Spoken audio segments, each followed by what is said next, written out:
Bonjour à toutes et à tous. Alors nous sommes ici pour représenter le studio de projet de l'ENSA Nantes Muté Habité Pensée, dirigé par Cantu Takiros, Léa Mosconi et Romain Rousseau. C'est un studio de master, mais il faut savoir qu'à l'ENSA Nantes, les studios de master sont ouvert à tous les semestres, c'est-à-dire qu'on peut trouver des S8 jusqu'au S10, des PFE et des SPC. Donc nous quatre, nous sommes PFE et diplômés. Nous avons fait notre PFE dans ce studio de projet et nous allons vous présenter un peu comment ça s'est passé et comment on a interrogé l'architecture à travers des outils pédagogiques et alternatifs. Je pense qu'on peut passer.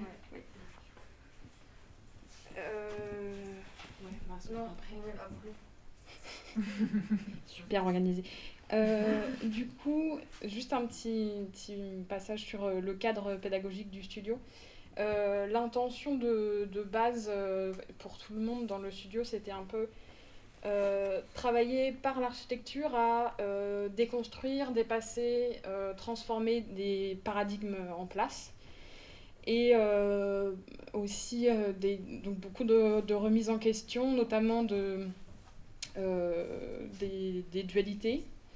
Par exemple, nature-culture, corps-esprit, homme-femme. Bon, on en a fait plein de listes, mais globalement, c'est cette idée. Du coup, tu passes sur le...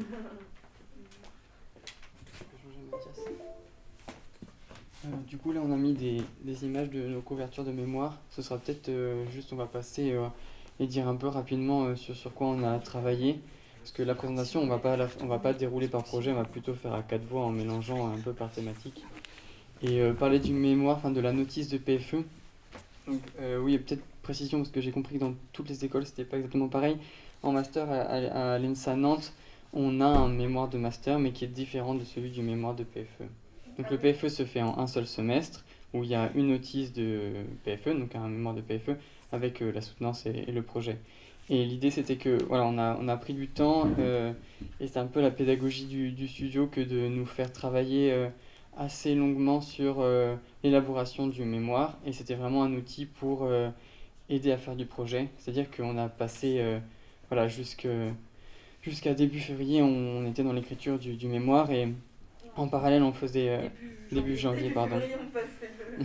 Et après, on faisait la soutenance, mais du coup, voilà, en termes de, je sais pas, de prorata ou de temps, il y a bien 2 tiers de mémoire et 1 tiers de projet, même si l'un dans l'autre, enfin, l'un se fait avec l'autre, donc on pourrait constater. Voilà. Du projet, quoi.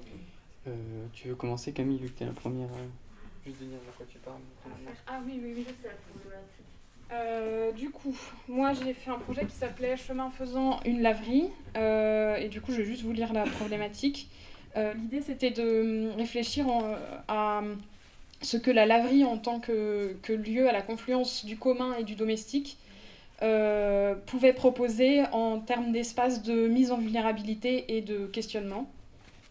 Voilà, ça c'est toi. Ouais. Moi j'ai travaillé mon projet s'appelle Base. C'est une base pour penser le corps, penser avec un A et penser avec un E.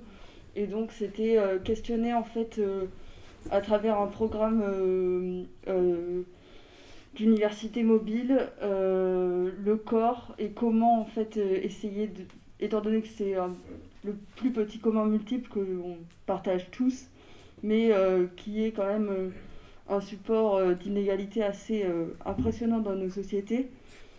Comment est-ce qu'on pourrait remettre en commun des savoirs sur le corps, des savoirs empiriques, et les associer à des savoirs aussi avec la médecine. Là. Le projet que j'ai réalisé, il s'appelle Impasse flottante, et je me suis intéressé à des impasses privées d'un quartier sud de Nantes sur lequel on était interrogé. Et l'idée, c'était d'un peu dépasser les dualités publiques, privées, sur la propriété, etc., qu'il y avait à l'intérieur de ces impasses, et de venir interroger un peu un commun latent en ayant un peu en perspective l'idée de voilà, comment interroger un déjà là, comment on se saisit de choses en place dans ces impasses, des choses qui sont l'ordre de micro-événements, des choses un peu imperceptibles, et comment en tant qu'architecte, quel outil en fait, on met en place pour voilà, élaborer ce saisissement du déjà là, et après l'élaboration d'une critique d'une critique du déjà là par un projet architectural. Et pour ma part, du coup, j'ai travaillé sur essayer de rétablir un nouveau paradigme dans la dualité qu'on peut avoir en ville entre la nature et l'humain, donc avec des guillemets bien sûr, parce que j'ai essayé un peu comme dans tous les projets du studio, d'éclater des préconçus qu'on peut avoir. Et donc à l'échelle à la fois d'un grand quartier et aussi à l'échelle microscopique de l'architecture, comment on en faisait un paysage. Du coup, on a un peu discuté entre nous et en réfléchissant à la... Si c'est ça, c'est bon, ça se gifle. En réfléchissant en fait à la pédagogie du studio, on s'est rendu compte que en fait, on nous laissait beaucoup poursuivre des préoccupations personnelles, mais que donc ces préoccupations personnelles n'étaient pas forcément centrées sur une seule thématique, mais plutôt sur une espèce de territoire de pensée que là on peut représenter par voilà, ces diagrammes qui défilent en fonction des personnes. Et c'est peut-être aussi le moment de rajouter que voilà, comme on avait des préoccupations qui des fois s'entrecoupaient, il y a vraiment eu une sorte d'effet de studio un peu collectif qui nous a apporté en fait tout au long du semestre à essayer de voilà, s'influencer les uns les autres et de réfléchir sur des questions soit de fond, soit aussi de méthode, et ça nous a pas mal aidé. Du coup là on va essayer juste d'explorer pour cette présentation nos projets sous trois thématiques de conception, et la première c'est la question de la représentation. Camille.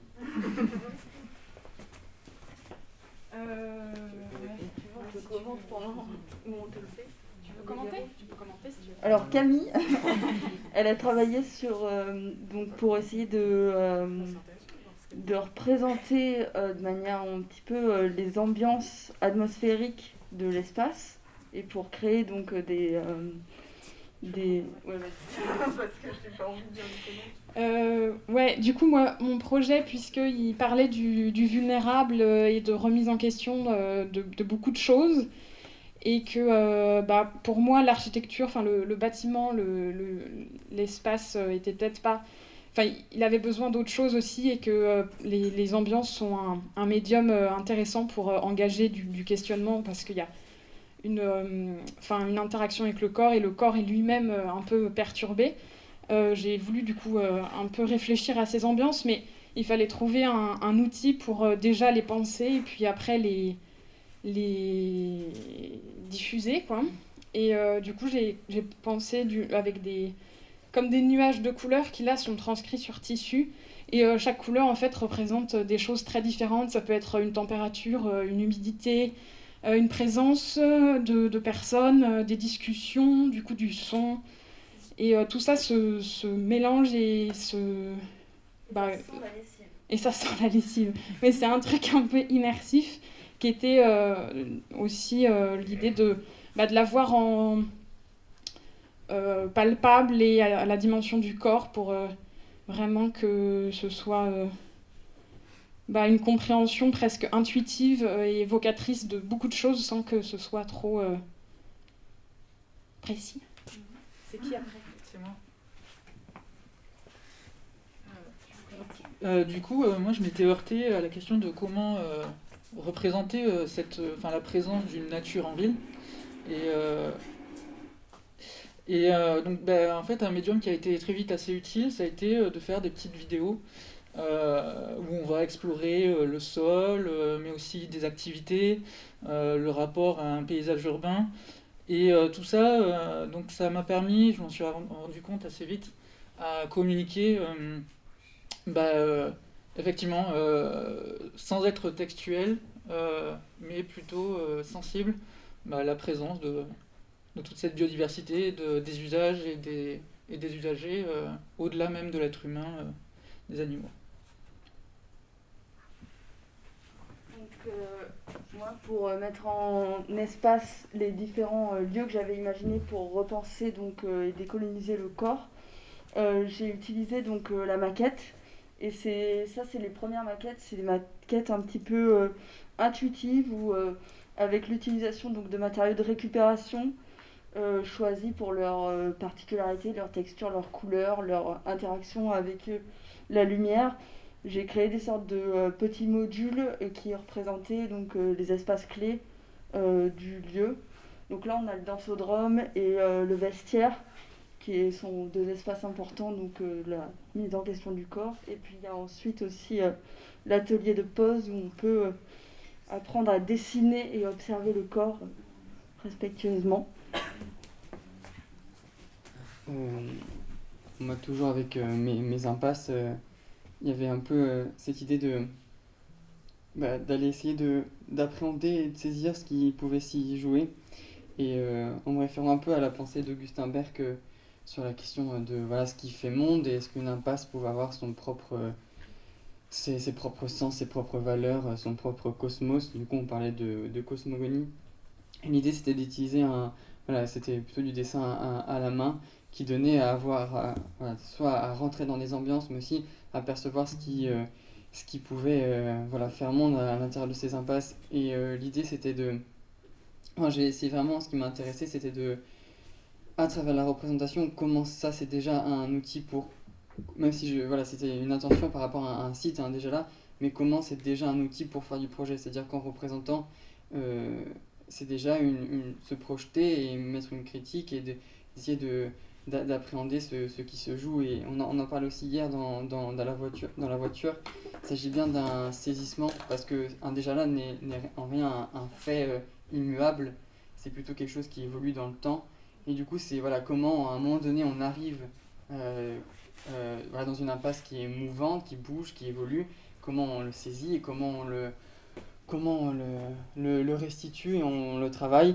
Et là, par exemple, il y a aussi je me suis un peu aussi interrogé sur les manières dont on avait l'habitude en tant qu'architecte de représenter les choses. Est-ce qu'on pouvait jouer avec des effets de perspective, de retournement, des choses comme ça qui permettaient aussi de mettre en perspective à côté ou en profondeur les choses. Là, c'est la question des rapports de force. Enfin, je vais peut-être juste préciser, du coup, c'était dans le... Oui, j'accélère, mais voilà, là, c'est une deuxième thématique par laquelle on peut regarder les projets. Dans le studio, il y avait cette idée d'identification des rapports de force, c'est-à-dire que, toutes ces relations un peu de force qui peuvent s'établir entre différentes composantes, différents acteurs, etc. Et c'est par là aussi que je pense qu'on peut explorer la question du commun, etc. Donc moi j'avais proposé au départ pour essayer de reconstituer un peu toute ma pensée, un grand collage sous forme de cartes qui était en fait qui venait un peu exprimer toutes les idées qui se retrouvaient dans la pensée. Donc, le collage permettait d'exprimer ça. Moi, par rapport au rapport de force, c'était surtout une réflexion et puis en fait le programme en lui-même, parce que la laverie, elle m'est venue dans l'idée que un programme comme ça qui parle du domestique et d'activités qui sont peu mises en valeur ou peu visibles dans la ville, c'était quelque chose qui était peut-être un levier pour aussi rendre visibles d'autres questions et d'autres personnes via ce lieu. Pareil, toujours dans la représentation, comment on traduit des rapports de force. Et là, c'était une impasse qui butait contre un mur. Il y avait de part et d'autre un parc qui n'avait pas forcément les mêmes logiques. Et du coup, comment on remet en question des limites. Et je pense que c'était aussi dans ces impasses la question d'un commun latent qui était on pouvait s'en rendre compte par plutôt des jeux d'événements, de rites, de micro-événements. Et comment on remet en question, on porte un regard critique sur les limites et sur ces rapports de force qui peuvent s'exercer entre l'impasse et son contexte. Troisième dimension, c'est la relation au vivant. La relation est vivante, tout simplement. J'ai créé des petites illustrations pour essayer de penser un petit peu plus comment j'allais créer les espaces architecturaux de l'intérieur aussi. Donc en faisant des dessins et en imaginant les différents lieux. Là, on voit le vestiaire qui prend vie, donc après la maquette en dessin également. Très organisé. Il y avait aussi cette question du vocabulaire qu'on devait partager pour parler de nos projets, puisqu'on cherchait quelque part aussi un universel et on s'est rendu compte qu'il fallait des fois le révéler aussi d'une autre manière. Et donc dans le cas de mon projet, par exemple, il y avait aussi arriver à aborder de manière très neutre quelque chose qui est très dichotomique quelque part.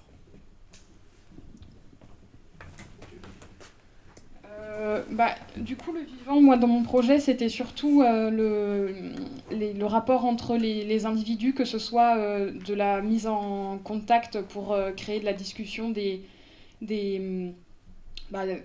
discussions informelles autour du temps qu'il fait, ou des choses plus réfléchies, et du coup des questionnements qui vont un peu plus loin.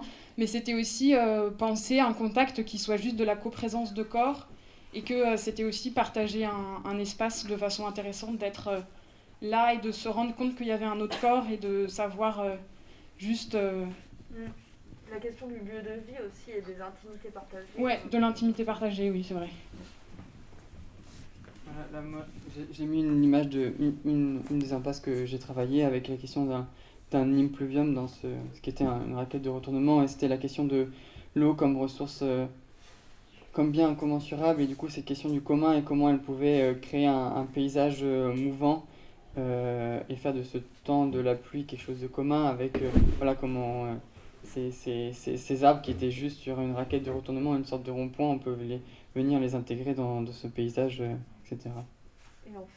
Et enfin, là on va juste passer quelques mots sur des documents pour montrer que voilà, les dimensions qu'on a explorées, c'était des façons de concevoir, et ça arrive sur des projets architecturaux. Oui, et du coup, c'est des projets qui sont, dans l'idée, tout à fait réalisables. Et voilà, ça, c'était la laverie. Après, on a... Oui. Donc ça, moi, j'ai réalisé une maquette ou un 50e pour la soutenance, donc où, en fait, le projet, il prend forme quand je conçois la maquette. Donc j'avais une idée de comment les choses devaient s'interrelationner, c'est-à-dire que je peux expliquer pourquoi j'ai mis tel lieu à côté de tel autre, mais ça a vraiment pris forme au moment de le faire. Vas-y, tu peux... Donc là, c'est la soutenance avec l'ouverture de la maquette et la présentation donc au jury. Et on voit vraiment donc les différents matériaux utilisés et les ambiances qui sont créées à l'intérieur comme à l'extérieur du volume et les espaces. Voilà, donc là, ça intéresse beaucoup les gens, les maquettes. Et ce qui était intéressant aussi, du coup, c'est que nos soutenances, elles étaient des lieux de discussion entre les jurys, comme on peut voir là, entre nous et les jurys. Dans le cadre de mon projet aussi, ça a été l'occasion de créer des projets à une échelle beaucoup plus petite, et surtout la dimension de constructible par tout un chacun, l'architecte du quotidien. Presque de l'open source, oui. Et je ne sais pas forcément si je vais commenter, là voilà, c'est un autre travail sur une impasse de projet, réinterroger la limite avec une passerelle qui passe sur la Sèvre, et puis peut-être aussi à travers la co-perspective de comment on représente tout ça, mais plutôt essayer de vous entendre si vous avez des questions, des remarques sur ce qu'on vient de dire. Merci.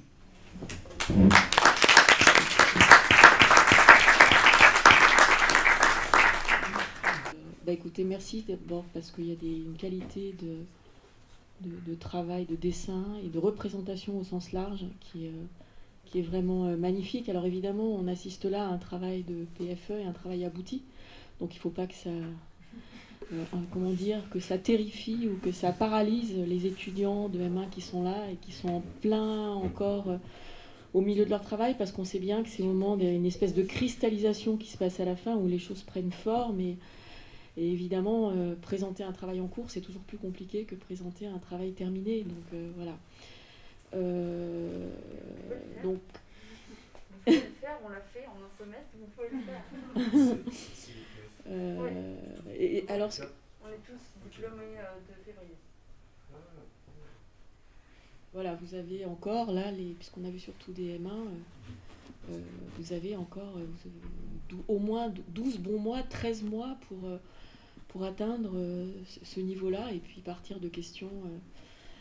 Puis vous voyez d'ailleurs qu'en plus, dans PFE, les questions, enfin ce que disait Marianita, c'est-à-dire se positionner, la question du positionnement, elle est super importante. Mais bon, après, quand vous avez un cadre donné par un atelier, bien sûr, vous êtes tenu au cadre. Donc les exercices sont très différents, c'est absolument pas comparable. Voilà. L'autre chose que je trouve vraiment intéressante, c'est qu'on se rend compte, vous êtes sur une autre échelle complètement différente de ce dont on a pu parler jusqu'à présent, qui nous est beaucoup inspiré par Dunkerque, par cette ville démesurée, presque sans mesure, distendue complètement. Enfin, la question de la mesure est complètement différente. Et je trouve que c'est intéressant de voir que cette question du commun, à un moment donné, elle nécessite un regard plus rapproché pour l'architecte. Pour travailler, il y a besoin justement de savoir embrasser toutes ces échelles de façon très large, parce que l'impasse, c'est une question urbaine, périurbaine, c'est une question en fait de dimension assez large. On pourrait avoir une cartographie de toutes les impasses, par exemple, regarder l'impasse comme un système aussi. Mais au-delà du système, ce qui est intéressant, c'est quand on le regarde de près, et c'est là qu'on peut commencer à rentrer dans des questions qui sont abordées. Donc je pense que ça boucle bien aussi. Finalement, on a vu des choses à des échelles très différentes qui permettent de parler justement, parce que chaque chose a un intérêt à une échelle particulière. Je crois qu'il n'y a pas d'échelle propre à l'architecture. Par contre, ce qui est propre à l'architecture, c'est d'être absolument transcalaire. On a besoin de ça. Donc voilà, je trouve que ça boucle bien ce qui doit être mis en place comme méthode en architecture pour aborder cette question du commun de façon en abordant toutes les questions d'échelle.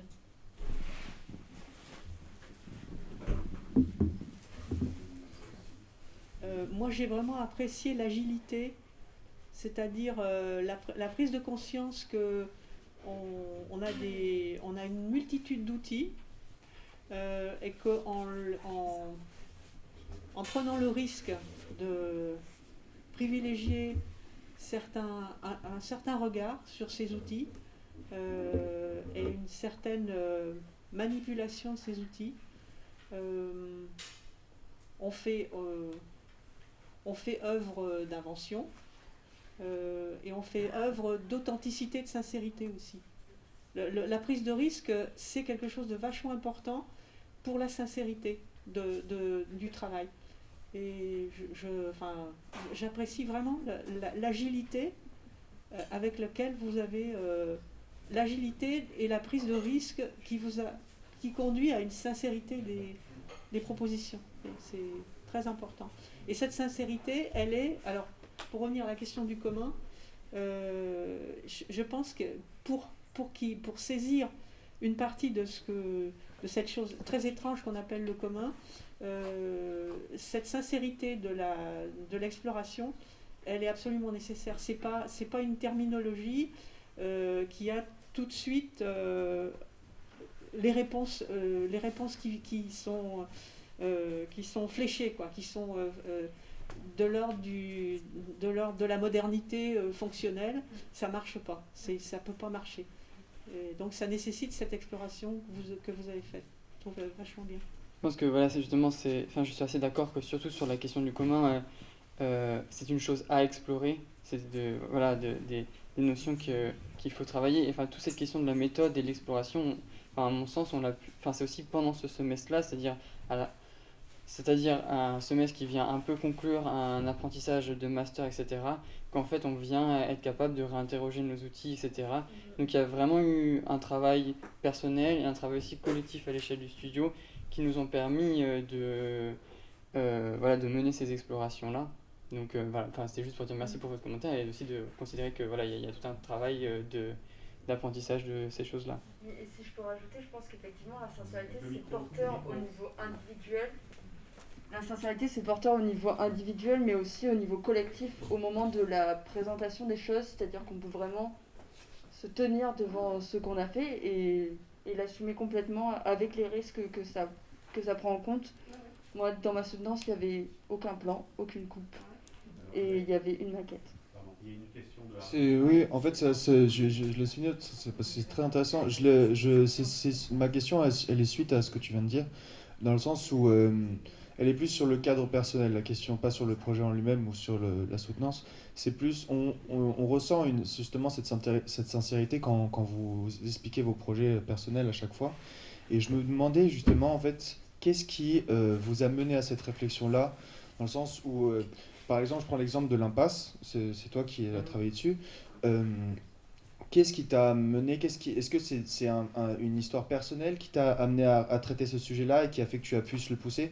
Par exemple, moi, je me suis formé une histoire dans ma tête quand tu expliquais ça. J'imaginais que quand tu étais petit, par exemple, tu habitais justement dans une impasse et que genre tu voyais ça et tu disais des questions et peut-être que justement, maintenant que tu es en PFE, tu as voulu le soutenir et le pousser plus loin. Ou peut-être que je me trompe complètement, mais toutes ces histoires-là, j'ai l'impression qu'elles ont enfin, tous ces soutenances que vous avez fait, elles ont une histoire derrière. Et enfin, j'aurais bien été intéressé. Enfin, ça a l'air en tout cas, parce que ça se ressent. Je pense, enfin Camille, je pense qu'elle l'expliquera mieux que moi. Par exemple, enfin non, j'ai pas forcément habité dans une impasse, mais c'est clair que, enfin dès le début, en tout cas du studio, on nous a demandé d'écrire des textes qui nous, voilà, essayer de commencer à se positionner un peu à blanc, essayer de réfléchir. Et c'est à partir de ça qu'on a commencé à regarder le site. Le site était important, mais c'était une sorte d'objet d'étude ou de prétexte. Et on avait un peu des préoccupations, ou parfois même des obsessions qu'il fallait mettre à l'épreuve du site. Et c'est un peu ça, en tout cas moi, qui m'a fait m'intéresser à ces impasses, parce qu'elle m'avait troublé, et puis après à essayer de mettre en place une méthode pour les explorer. Et tu voulais ajouter ? Oui, effectivement, dans le studio, pour certaines personnes, c'était des questions qui venaient de vécu et qui étaient personnelles, voire très personnelles. Notamment nous, peut-être plus que eux, mais ouais. Et je sais pas. Mais du coup, ouais, moi je trouve que dans ce projet-là, plus que dans d'autres studios où c'est vrai qu'il y avait un cadre et que du coup il fallait rester plus dans ce cadre-là, ce qui n'est pas non plus inintéressant. Mais là, vu qu'on partait de préoccupations vraiment personnelles, bah moi j'ai pu alimenter le projet par vraiment des références qui, je sais, m'ont suivi tout au long de mes études d'archi, mais qui n'étaient jamais soit conscientes, soit présentées comme des références. Donc moi je sais que dans ma bibliographie, il y a du texte, il y a de la théorie, mais il y a aussi du vécu de mon corps qui a ressenti, qui a vu. Moi j'ai beaucoup travaillé sur la vapeur, et comme un filtre, et ces vapeurs-là, je les ai croisées dans une rue, quoi.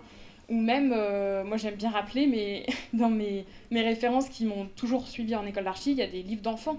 Il y a des types de dessins qui racontent du confort, qui racontent notamment du commun, je pense, et qui ne sont pas à oublier et qui peuvent être investis même dans un PFE, je trouve.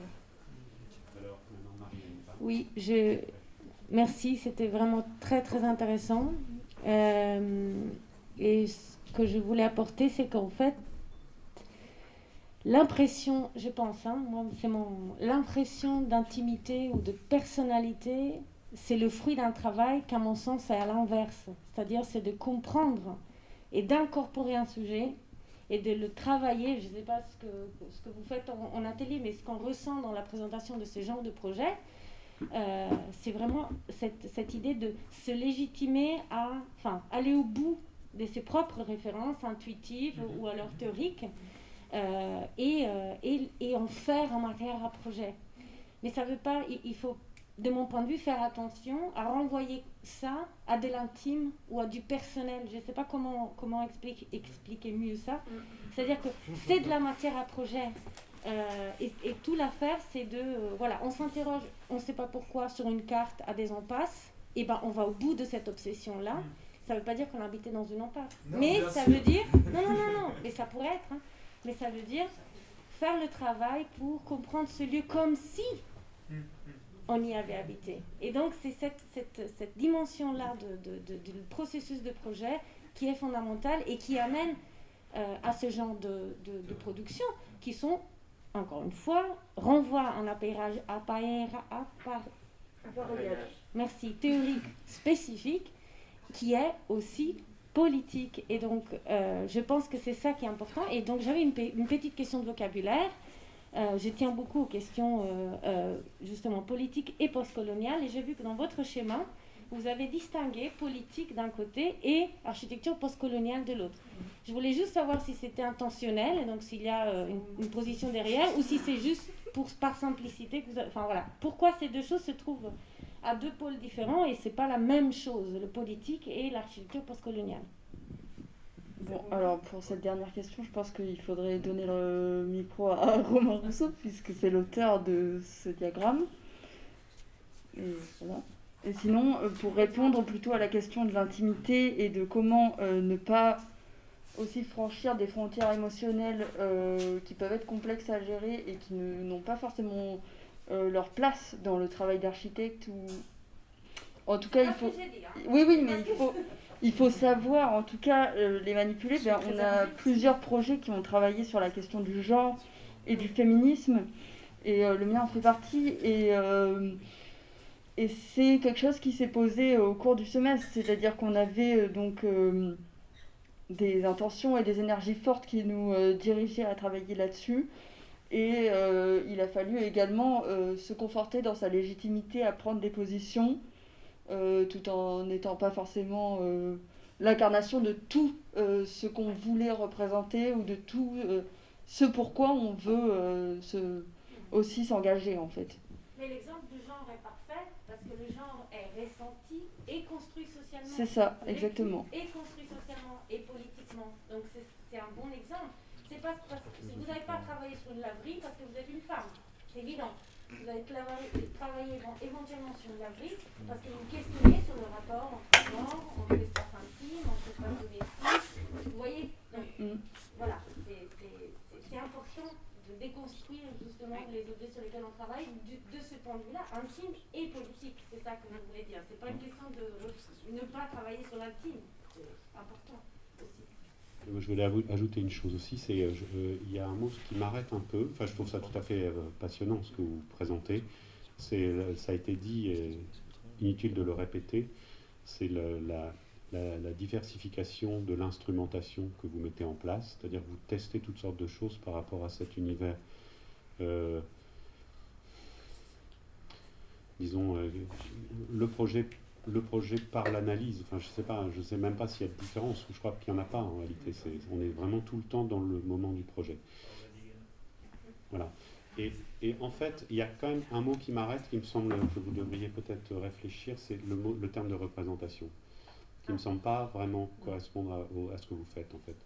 Parce que la représentation, je pense à ce que Bruno Latour ou d'autres ont pu en dire, etc., ça correspond à ce que fut une conception finalement ancienne du travail de projet avec les outils des géométros qu'on connaît, etc., qui finalement inscrivait le projet ou l'architecture dans un temps arrêté, stabilisé. C'est-à-dire, une fois que la représentation est terminée, alors ça a toujours une dimension contractuelle indéniable dans le monde de la maîtrise d'œuvre, ça c'est clair.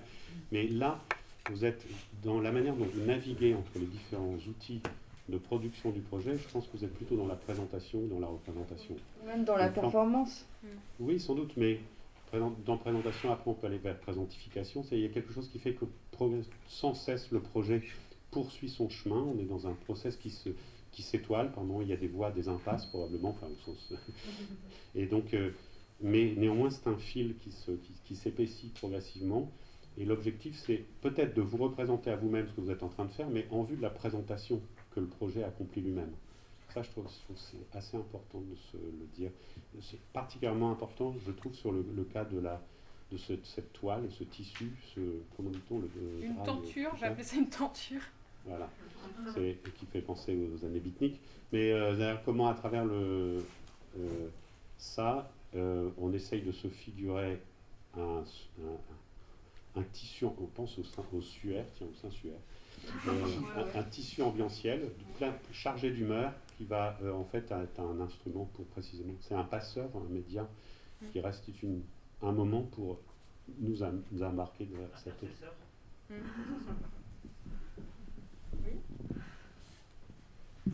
Ce mot intercesseur, parce qu'en fait on s'est vraiment interrogé sur le rôle et la position de l'architecte.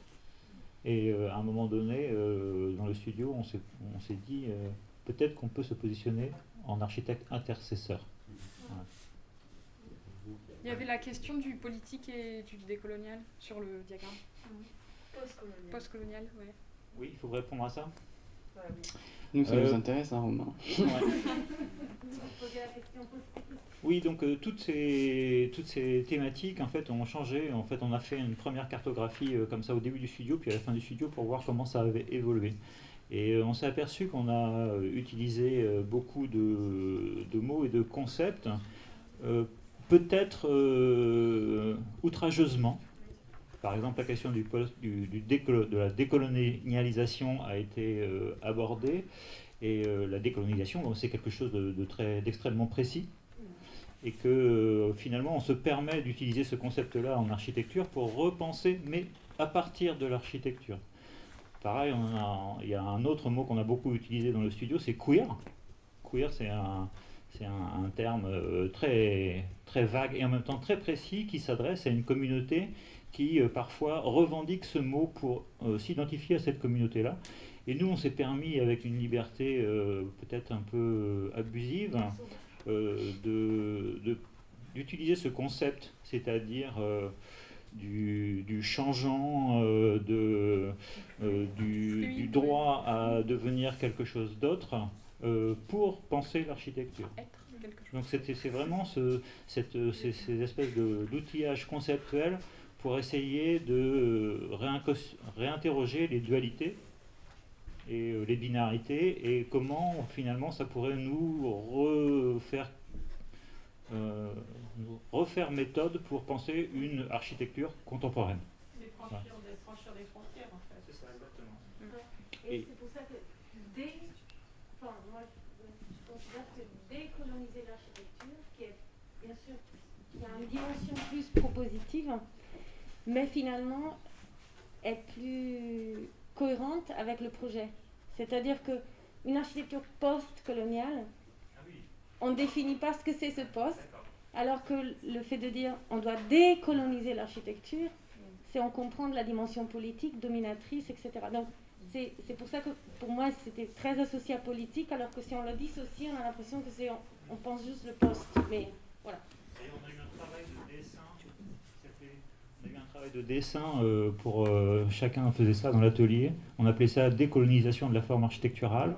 Et avec tout un tas de thématiques, et chacun devait proposer un dessin, par exemple décoloniser la forme architecturale du commun, de l'espace hospitalier, de la modernité, de la postmodernité, etc.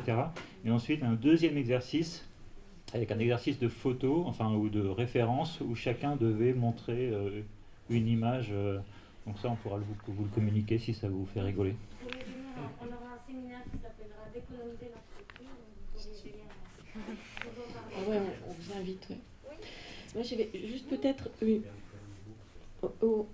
ouais, d'accord. Oui, il y a quelque chose qui est un peu indicible là. Je trouve qu'il y a quelque chose qui passe de la notion de fonction à la question de la fonction à la fiction en fait. Et la manière dont vous utilisez, c'est ce qui vous amène à présenter des récits. Et je pense que là, il y a quelque chose d'assez enrichissant qui peut circuler entre les différentes propositions.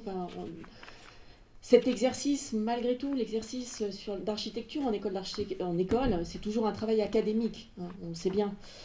On est toujours dans des réductions, on opère plein de réductions.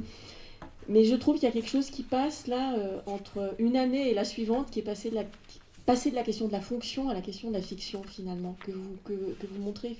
Et de l'un à l'autre, finalement, il n'y a jamais que de l'être, quoi. C'est très... voilà, mais il y a quelque chose de la fiction. L'architecte doit proposer des fictions. Ça, j'en suis assez convaincue. Voilà. Créer surtout des imaginaires désirables, quoi. Oui, c'est ça. Mais c'était le dernier. Prends le micro. On pensait à essayer de créer des imaginaires désirables pour avoir un avenir désirable aussi, parce qu'en tant que génération, c'est une posture importante pour nous, parce que sinon il y a aussi des impasses économiques, écologiques et sociales qui sont difficiles à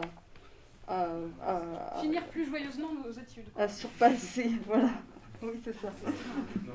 Oui, non, mais moi, c'est rapidement, je comprends ce que dit Marie, Par contre, je crois que le chemin devrait être un peu à l'inverse. C'est-à-dire parce que là je crois ils partent de la question de la fonction pour ensuite la fictionner d'une certaine manière dans leur démarche de projet, et pas de la fiction pour essayer d'en repérer les fonctions. C'est-à-dire il y a une distinction qu'ils font très clairement entre usage et fonction. D'accord. Oui. D'accord. Non, et moi j'aurais une question, parce que c'est vrai que on voit bien que vous vous attaquez à des paradigmes qui sont assez clairs. Il y a un paradigme, je crois, qui vous rassemble, c'est celui de la domestication. Du domus, de la domestication dans son sens large. Je crois que c'est... Alors, je dirais plutôt domestication. Je vais essayer de m'expliquer. Parce que c'est vrai que l'idée de domus, l'idée de la manière dont, par exemple, on peut décoloniser, on peut s'attaquer au queer, au genre, on peut s'attaquer à la question, voire même de la nature en ville. Je crois qu'il y a une dimension de domestication, et un paradigme je ne sais pas si parler de paradigme, voire même de fondement même de l'architecture, dans ce processus de domestication de l'environnement, de nos comportements, du vivant. Vous avez parlé aussi du rapport de force. Voilà, on est dans cet imaginaire assez puissant de la domestication. Et je ne sais pas si c'est peut-être un des enjeux qui vous rassemble, surtout par rapport au commun, par rapport à cette idée de commun. Comment penser le commun à partir d'autres formes de domestication? Comment penser l'intime? Est-ce qu'il peut avoir un intime non domestiqué ou une domestication non intime? C'est-à-dire, je crois que là, il y a une mise en crise voire même l'idée même de projet. Hein, je pousse la chose encore plus loin. Comment la question du projet, est-ce qu'elle est toujours pertinente dans ce cadre-là? Est-ce que vous l'avez questionné par rapport à... vous avez réfléchi par rapport à vos idées de dire, bon, voilà, qu'en faire avec tout cet imaginaire du projet qui reste quand même une des atouts de l'architecte? Et là, on se rend compte qu'il y a d'autres disciplines qui parlent aussi du projet et qui ont fait un peu le fonds de commerce. Bon, voilà, c'était un peu la remarque. C'est plus une ouverture, c'est plus simple.